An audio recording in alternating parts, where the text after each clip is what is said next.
Topic start చేసే ముందు దేవుళ్ళు లాంటి ఆడియన్స్ కు మా హృదయపూర్వక నమస్కారాలు.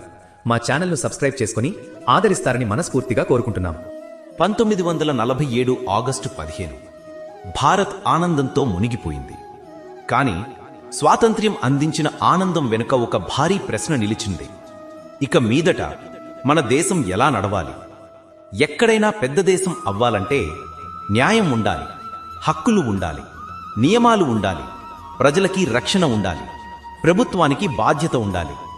ఇవన్నీ లేకపోతే స్వాతంత్ర్యం కేవలం ఒక పండగే, పురోగతి కాదు.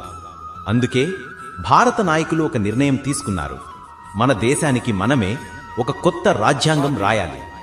1946 డిసెంబర్ 9 ఢిల్లీ కాన్స్టిట్యూషన్ హాల్ వద్ద దేశ చరిత్రలో మొదటి సమావేశం జరిగింది.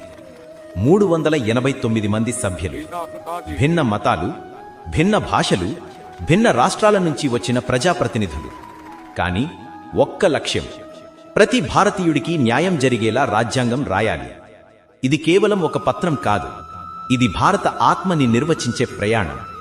ఈ మహత్తర పనికి నాయకత్వం ఇచ్చిన వ్యక్తి డాక్టర్ బిఆర్ అంబేడ్కర్. విద్యావేత్త, న్యాయవేత్త, ఆర్థికవేత్త, అంటే ఒక వ్యక్తిలోనే యుగాల జ్ఞానం. అంబేడ్కర్ గారి ముందున్న లక్ష్యం చాలా స్పష్టంగా ఉండేది. దేశంలో పుట్టిన ప్రతి మనిషి సమాన హక్కులు పొందాలి. అందుకే ఆయన రాత్రింబవళ్లు పనిచేశారు, ముసాయిదాలు రాశారు, మళ్లీ మార్చారు, మళ్లీ రాశారు. అంబేడ్కర్ గారి మాటల్లో, I measure the progress of a community by the degree of progress which women have achieved. ఈ ఆలోచనతోనే రాజ్యాంగంలో మహిళలకు కూడా రక్షణ, స్వేచ్ఛ ఇచ్చారు. అందుకే ఆయనను పవర్ ఆఫ్ ఇండియన్ కాన్స్టిట్యూషన్ అని ప్రపంచం గర్వంగా పిలుస్తుంది.